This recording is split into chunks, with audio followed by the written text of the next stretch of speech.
اعوذ باللہ من الشیطان الرجیم بسم اللہ الرحمن الرحیم۔ ابن سینا دارالعلاج اینڈ ریسرچ سینٹر کے یوٹیوب چینل ہربلسٹ ٹی وی 786 سے میں ہوں آپ کا میزبان حکیم AS باسر۔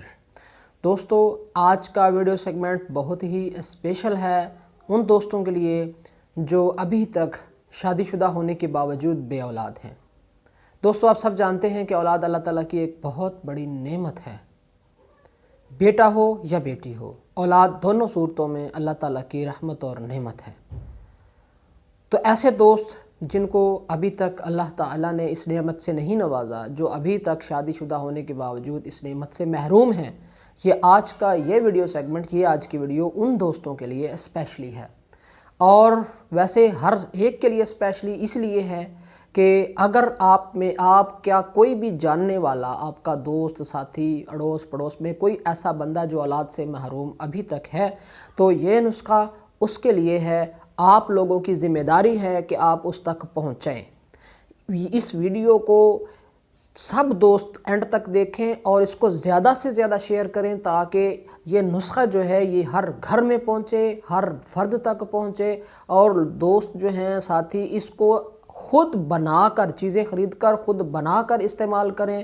غور سے، توجہ سے سنیں۔ اس ویڈیو میں ہم نے تمام نسخہ کے تمام اجزاء، تمام وہ چیزیں جو نسخہ میں ڈلتی ہیں، اس کو تیار کرنے کا طریقہ، اس کو استعمال کرنے کا طریقہ بالکل آسان الفاظ میں ہم نے آپ کے گوش گزار کیا ہے، آپ کو بتلایا ہے۔ تو چلیں دوستو، شروع کرتے ہیں، اپنی اصل بات کی طرف آتے ہیں۔ اولاد کا نہ ہونا، چونکہ اولاد شادی شدہ جوڑے کے ہاں ہوتی ہے، تو قصور بھی ان دونوں میں سے کسی ایک کا ہے، یا خاوند میں کوئی کسر باقی ہے یا بیوی۔ سب سے پہلے ہم بات کرتے ہیں ہسبینڈ کی، خاوند کی۔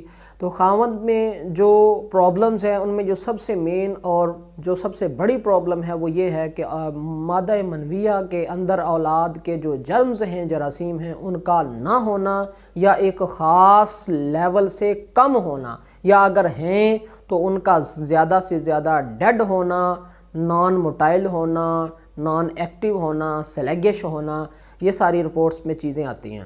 اگر آپ لوگوں نے آپ میں سے کسی کو کوئی یہ مسئلہ درپیش ہے اور آپ رپورٹ کروائیں، رپورٹ آپ نے کروا لی ہے، تو آپ کو جب پتہ چل گیا ہے کہ یہ خاوند میں مسئلہ ہے، میاں میں مسئلہ ہے، شوہر میں مسئلہ ہے، تو اس کے لیے بھی جو ہے اس کا بھی آسان اور بہترین حل ہے، ایک کورس ہے۔ اس کا جو طریقہ ہے وہ میں آپ کو بتا دیتا ہوں۔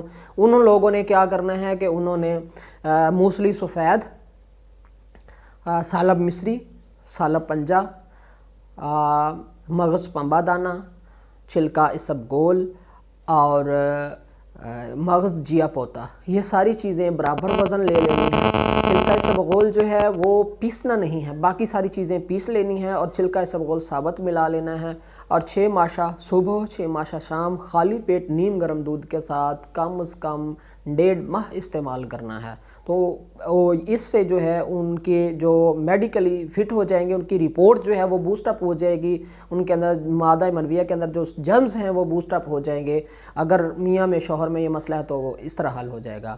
اب رہی بات دوسری کہ اگر بیوی میں مسئلہ ہے، اچھا، پرانے دور میں مجھے ایک بات یاد آ گئی ابھی کہ پرانے دور کے اندر جو پرانے حکامات تھے نا، تو وہ اس کو تشخیص کرنے کے بھی عجیب طریقے استعمال کرتے تھے کہ مسئلہ کس میں ہے۔ چونکہ وہاں پرانے دور میں لیبارٹریز نہیں تھیں، تو اس کو تشخیص کرنے کے لیے جو طریقہ کار اپنایا جاتا تھا وہ یہ تھا کہ یورین لیا جاتا تھا دونوں پارٹنرز کا، لائف پارٹنرز کا یورین لیا جاتا تھا، میاں بیوی کا، اور اس کو جو ہے وہ کاہو یا کدو دونوں پودوں میں سے کوئی ایک پودا ان کی جڑ میں ڈالا جاتا تھا۔ تو جو پودا سوکھ جاتا تھا، یعنی اگر ہسبینڈ کے یورین سے پودا سوکھ گیا تو ہسبینڈ کو قصوروار ٹھہرا دیا گیا، اگر جو ہے وائف کے یورین سے پودا سوکھ گیا ہے تو اس کو جو ہے وہ قصوروار ٹھہرا دیا۔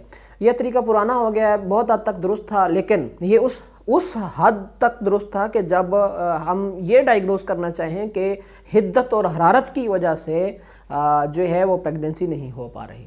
لیکن آج کل جو نئی تحقیق سامنے آئی ہے، اس میں یہ ہے کہ اگر وائف کے اندر غدت ناقلہ تیز ہیں تو وہ جو مواد ہے، مادہ منویہ ہے، اس کو جسم کے اندر روکنے کی بجائے اس کو خارج کر دیتے ہیں، جس کی وجہ سے سب سے پہلے تو پریگننسی ہوتی نہیں ہے، اگر ہو گئی تو پھر مس کیریج ہو جاتا ہے۔ تو آپ لوگوں نے جو ہے وہ لیبارٹری ٹیسٹ کروانے کے بعد جس میں مسئلہ ہو آپ نے اس کے مطابق علاج کروانا ہے۔ ایک میں نے جو ہے وہ میل کا علاج، خاوند کا علاج تو میں نے بتا دیا ہے، اب باری آ گئی ہے بیوی کی۔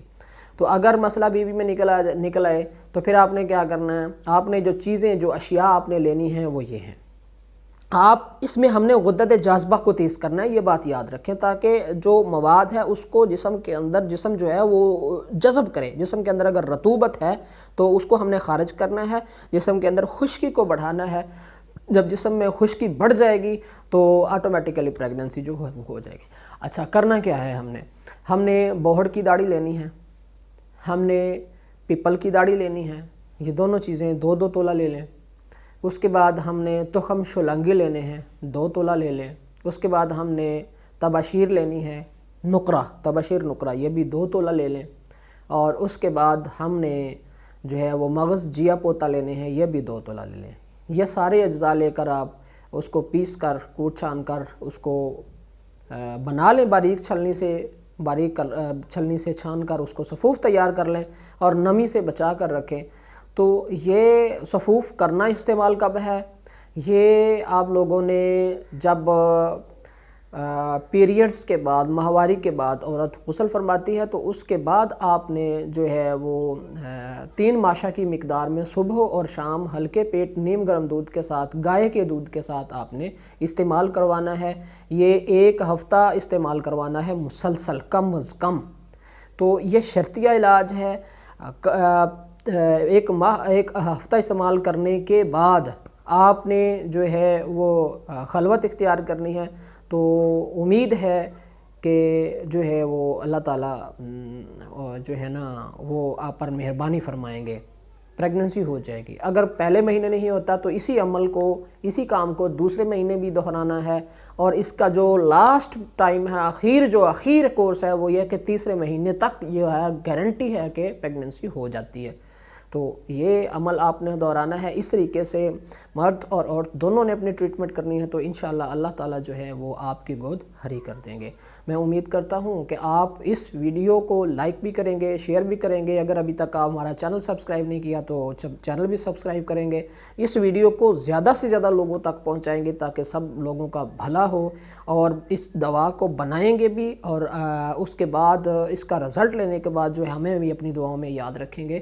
تو چلتے ہیں جی، نیکسٹ ویڈیو تک آپ سے اجازت چاہتے ہیں۔ السلام علیکم ورحمۃ اللہ وبرکاتہ۔